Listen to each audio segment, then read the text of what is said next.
Hello my dear students, स्वागत है आप सभी का हमारे इस ऑनलाइन प्लेटफॉर्म पर।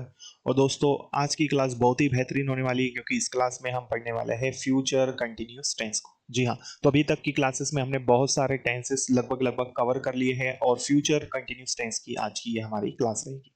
ठीक है, तो यदि आपने इसकी प्रीवियस लेक्चर्स नहीं देखे तो इसे आप जरूर देख लीजिए यदि आप समझना चाहते हैं कि कैसे हम टेंस को पढ़ते हैं, समझते हैं, कैसे क्वेश्चंस हम सॉल्व कर सकते हैं एग्जाम में। ठीक है, तो इसके सारे लेक्चर्स आपको प्लेलिस्ट में मिल जाएंगे।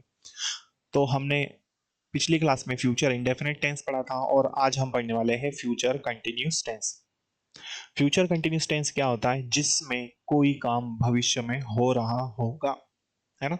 कोई काम भविष्य में हो रहा होगा, जैसे मैंने कहा वो सो रहा होगा, है ना, वो पौधों को पानी दे रहा होगा, तुम लोग शॉपिंग कर रहे होंगे।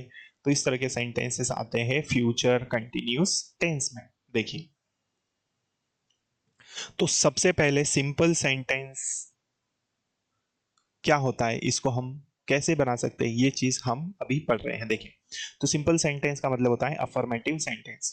तो इसका सूत्र होगा, सबसे पहले आएगा सब्जेक्ट, फिर आएगा विल शैल, फिर हमें लेना है बी, वर्ब का आईएनजी फॉर्म और ऑब्जेक्ट, है ना। सबसे पहले क्या दिया है? सब्जेक्ट। तो सब्जेक्ट क्या है सेंटेंस में? सम ऑफ अस, ये हमारा सब्जेक्ट है।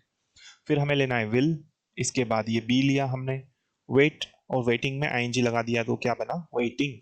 और ऑब्जेक्ट क्या है? फॉर द बस, हम में से कुछ बस के लिए इंतजार कर रहे होंगे, ऐसा इसका मतलब है। तो ये बना हमारा फ्यूचर कंटिन्यूस टेंस का सिंपल सेंटेंस। तो हम में से कुछ बस के लिए इंतजार कर रहे होंगे। नेगेटिव सेंटेंस कैसे बनाएंगे? देखिए, नेगेटिव में क्या करते हैं हम लोग? नॉट ऐड कर देते हैं, कहां पर? शैल के बाद या विल के बाद। तो सबसे पहले हम सब्जेक्ट लेंगे, तो आइदर ऑफ यू, ये हमारा क्या है भैया? सब्जेक्ट है ना। तुम में से कोई एक। फिर वर्ब क्या है यहाँ पर? Helping verb will. विल के बाद याद रखना, इस विल के बाद हमें नॉट लेना है और बी से पहले, क्योंकि यहाँ पर गलती हो जाती है तो नॉट यहाँ पर आएगा। फिर क्या लेना है? बी। वर्ब का आईएनजी फॉर्म क्या है इसमें? मेकिंग। और ऑब्जेक्ट क्या है यहाँ पर? Them, understand. तो तुम में से कोई उन्हें समझा रहा होगा, या तुम में से कोई एक उनको समझा रहा होगा।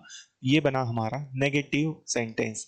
लेकिन यहाँ पर नॉट है, इसलिए इसका क्या अर्थ निकलेगा? नहीं में। तो तुम में से कोई एक उसे उन्हें नहीं समझा रहा होगा, नेगेटिव है इसलिए नहीं की बात होगी। फिर हम तीसरा स्ट्रक्चर कौन सा पढ़ते हैं? अभी तक यदि आपने क्लास देखी होगी पहले की तो समझ चुके होंगे, इंट्रोगेटिव सेंटेंस। तो इस टेंस में भी थर्ड नंबर पर आएगा इंट्रोगेटिव सेंटेंस, मतलब प्रश्नवाचक नकारात्मक। देखें, नकारात्मक नहीं, सिर्फ प्रश्नवाचक, क्योंकि नेगेटिव की बात नहीं कर रहे। तो इंट्रोगेटिव मतलब प्रश्नवाचक। सबसे पहले हेल्पिंग वर्ब लेंगे, फिर सब्जेक्ट लेंगे, फिर बी लेंगे, वर्ब का आईएनजी फॉर्म, ऑब्जेक्ट और लास्ट में क्वेश्चन मार्क। तो सबसे पहले विल आया, सब्जेक्ट क्या है? दोस चिल्ड्रन, वे बच्चे। फिर बी, वर्ब का आईएनजी फॉर्म क्या है? Playing the game in the garden.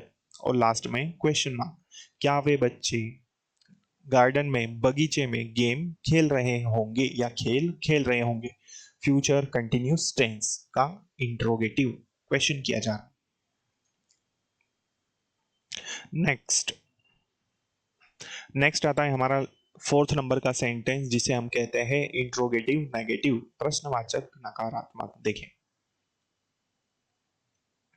तो इसमें हम क्या लेते हैं? सबसे पहले हेल्पिंग वर्ब लेंगे। क्या है हेल्पिंग वर्ब? विल। सब्जेक्ट क्या है इसका? The conductor. और फिर क्या लेना है? नॉट। देखिए, यहां पर भी हम गलतियां करते हैं कई बार, क्योंकि नॉट हम गलत जगह लगा देते हैं। तो नॉट याद रखना है कहां पर आएगा? सब्जेक्ट के बाद आएगा, और नॉट के बाद आएगा बी। तो not be collecting the tickets from the people, और क्वेश्चन मार्क। तो क्या कंडक्टर लोगों से टिकट नहीं इकट्ठा कर रहा होगा? क्लियर है? तो क्या कंडक्टर लोगों से टिकट इकट्ठा नहीं कर रहा होगा? ये क्वेश्चन भी कर रहा है और मना भी कर रहा है। तो ये हुआ हमारा फ्यूचर कंटिन्यूस टेंस। ठीक है, अब इसमें सबसे ज्यादा इंपॉर्टेंट बात क्या है वो अब हमें समझनी है। देखिए, आप नोट देख रहे हैं यहां पर, नोट में दिया है कि tomorrow, tomorrow morning, the next day, in March, in winter, next Sunday, next week, next month. ये जितने भी है ये टाइम एक्सप्रेसिंग एडवर्ब्स है, और ये सिर्फ कहाँ पर आएंगे, तो ये आएंगे फ्यूचर कंटिन्यूस टेंस में। ये तो ये सभी कहाँ पर यूज होंगे, फ्यूचर कंटिन्यूस में ये यूज होंगे। तो आपको याद रखना है जितने भी ये टाइम एक्सप्रेसिंग एडवर्ब्स है जो फ्यूचर को बताते हैं, ये सारे के सारे सिर्फ और सिर्फ फ्यूचर कंटिन्यूस टेंस में आएंगे। क्लियर है यहाँ तक? मैं उम्मीद करता हूँ यहाँ तक की सारी चीजें हैं आपको समझ में आ चुकी होगी। क्लियर है यहाँ तक? चलिए आने वाली क्लासेस में हम और टेंसेस जो बचे हुए हैं उसे हम कवर करेंगे, पढ़ेंगे, समझेंगे बहुत अच्छे तरीके से। ठीक है, तब तक के लिए जय हिंद, जय भारत, भारत माता की जय। थैंक यू सो मच, जय हिंद।